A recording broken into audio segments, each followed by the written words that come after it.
In our last renovation video, nakikita natin on how we built the bones or the skeleton of our renovation project. But now, mas makikita na talaga natin yung spaces, yung roofing, meron tayong walls, meron tayong floor.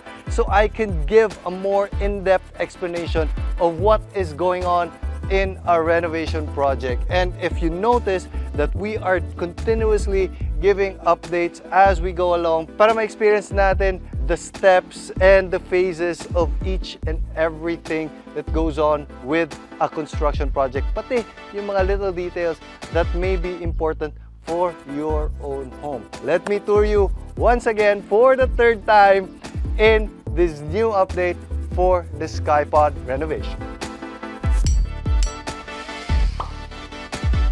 Guys, before we start, timing din that they delivered the light panels. So this is our own product and we're using it in our own home. I'll show you around on what makes it extra special kasi meron na tayong parts na na-install dito. Ito, time for the tour. As you can see, the staircase is already complete, but before we head up, let's see what's keeping this whole thing up. Here, nakikita na natin na meron na tayong framing. The last time we visited is mga columns pa lang and some beams. But now, we have all the girders, all the steel decking, and this is usable na upstairs. Meron na tong flooring talaga. But dito muna tayo.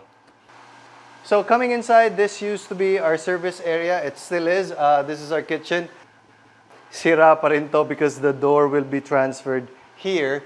But now you can also see that instead of ceiling, underside of our second floor na yung makikita natin. And this whole second floor is covering the entire service area. If you notice, dati open area to dito, but ngayon puno na talaga siya with a second floor. Even the stock room, the last time we were here, hindi pa masyadong puno, pero sobrang gulo ng bahay namin. What I'm trying to get at here is that by using the PEB or the prefabricated steel construction system na ginawa ng dad ko and his company, is that we were able to keep all the spaces here, the quarters there, the stock room, the kitchen, relatively untouched and still usable while doing the whole second floor. So, merong mga techniques na ginawa namin. The steel decking was part of that also. Minimal disturbance talaga while we were renovating the whole place. And we were even able to build this staircase that goes up as a secondary access to the second floor. This one in particular leads to the quarters, a bigger set of quarters for our home angels. So now that you've seen it from below, let's go back up using the main entrance to the second floor.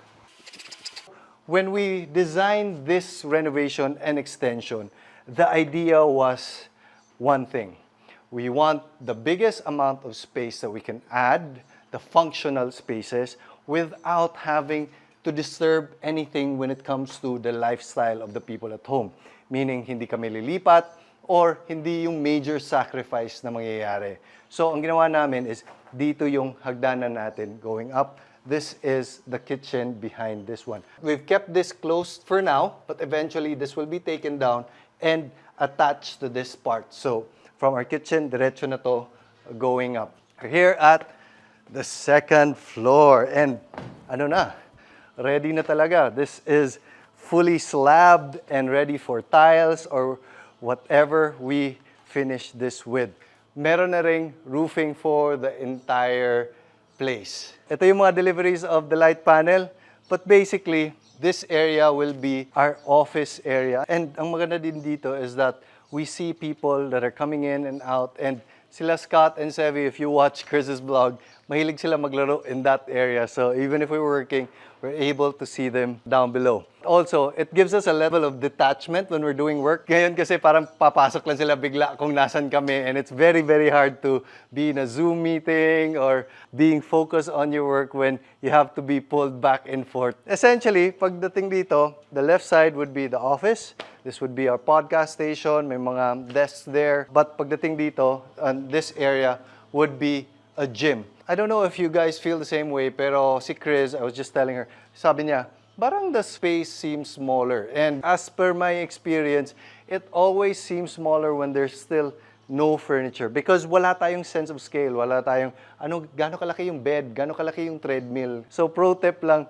usually mas maganda to just see the square meter area talaga, very mathematic, na para alam natin, okay, gaano kalaki yung square meter of the space. This one is actually double that of the gym down below, more than double. So we would have more room for Chris's yoga, yun yung request niya. May mga treadmills, and mas active lang yung lifestyle natin dito, and that bottom area will be converted into a study nook, the existing gym. Papakita ko lang to sa inyo, guys. These are now all light panels. All our exterior walls are all made of the panels. This is actually a light panel machine. This is kind of like a robot. Sobrang special nito. This installs it parang hindi mabigat for the people installing it, mas mabilis. It's like a forklift/robot thing that we have for light panel. Ang advantage ng light panel, this already has a board here. Alam naman natin, di ba, mga concrete, mga hollow blocks, nakikita natin yung maliliit na cracks. This really prevents and mitigates that by a big margin. Kasi yung board, hindi mismo nagka-crack. And flat na siya, so wala nang plastering dito. Mas malinis. If you see the site, walang nagmimix sa flooring. It's just a lot cleaner site and a lot faster. And a lot cheaper also. So, promote ko lang ng konti. Pagdating natin dito, this whole space, again, if you've followed us for quite a bit, we always promote having more storage than you think you need. And this is coming from our own experiences. So, we've made the storage bigger for this area. So, we have 2 storages na, one at the bottom for the big heavy items, another one here. This one would be our shower area. Shower, bathroom, etc. Bakit ba may shower kami dito is because eventually, inisip lang namin, okay, baka magkulang tayo ng space, at least pwede tong i-convert into a bedroom here up above. Naisip lang din namin ni Chris na, what if si Scotty, si Sevi, si Saxon, when they're big na, they have their classmates over and they want to do sleepovers. So at least, meron din silang space for the future na at least may shower na ready. This will be entirely closed off. Pinaparevise ko lang dito, at ito yung dinrawing nila, na mas malaki yung opening so that there will be more breeze coming here. But this whole area from that end to this end, so this will be the new space for our angels here at the Skypod. Ang binago ko lang dito talaga versus their old design for their quarters was all the bathrooms, there's 2 outside, plus yung mga pang toothbrush, mga lavatories, are all facing outside and not going into the room. Kasi ang dami nila going in and out, yung moisture, yung may konting smell. I wanted it to be outside as much as possible para pagdating dito, it would be more comfortable.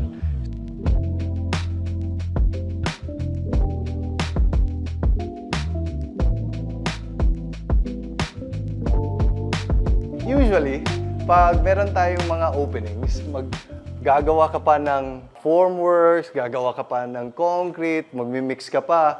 But with light panel, for openings like this, yung light panel lang, we just lay it sideways and okay na siya for a window sill, a door sill. Mas mabilis talaga siya i-install and mas malinis din talaga. So yung buong bahay namin, if you really think about it, is kind of like built almost like a Lego. Yung naka-PEB na siya, meaning yung mga steel pagdating dito, naka-bolt-bolt na lang siya, and then panels by panel na instead of the typical hollow block one at a time. Very, I would say, cleaner and helpful talaga when it comes to the renovation din dito sa bahay. Before we go down, meron pala akong idagdag sa inyo. We've recycled some of the roofing ng mga sobra-sobra, so that's why hindi siya as pretty. Pero syempre, meron ding mga bago. But this is something that, this is a little bit more expensive, but if you have the means, would be well worth it. So, ang ginawa namin dito, if you see, may mga yellow foam siya. Those are the insulation of our roofing. We got about 2 inches thick of insulation so that it's as cool as possible, hindi magastos sa kuryente. This is called a polyurethane insulation.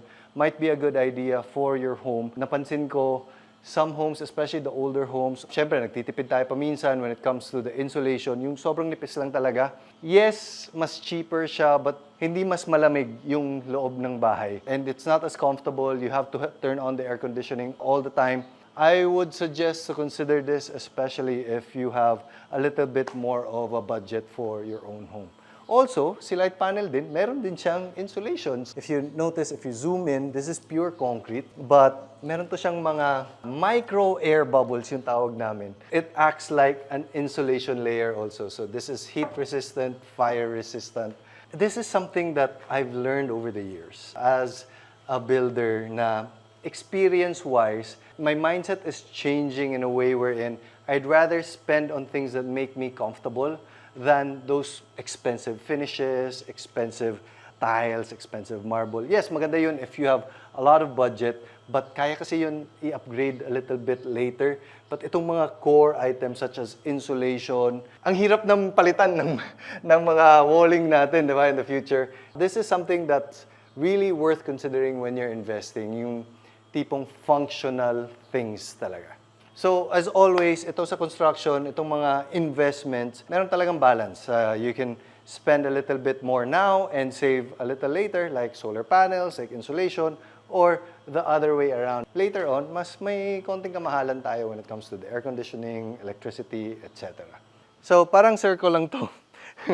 Now we're going back to where we started. This is the secondary exit I was talking to you about downstairs. So, ito yun.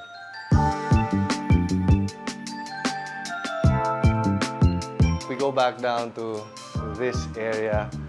So yan, that's essentially the tour. By the way guys, dagdag ko lang, this will be walled off and then meron tong mga shutters na nilalagay namin. This is kind of like our little safe room just in case may mga typhoon udet in the future. So meron tong mga things that block the window although light and air can still come in.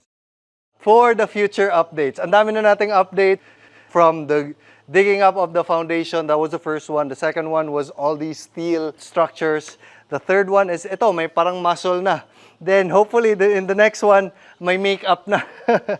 So if you want to keep updated on what is happening with our home renovation, make sure to like and subscribe and we'll keep you posted on the next update. And I'll see you later.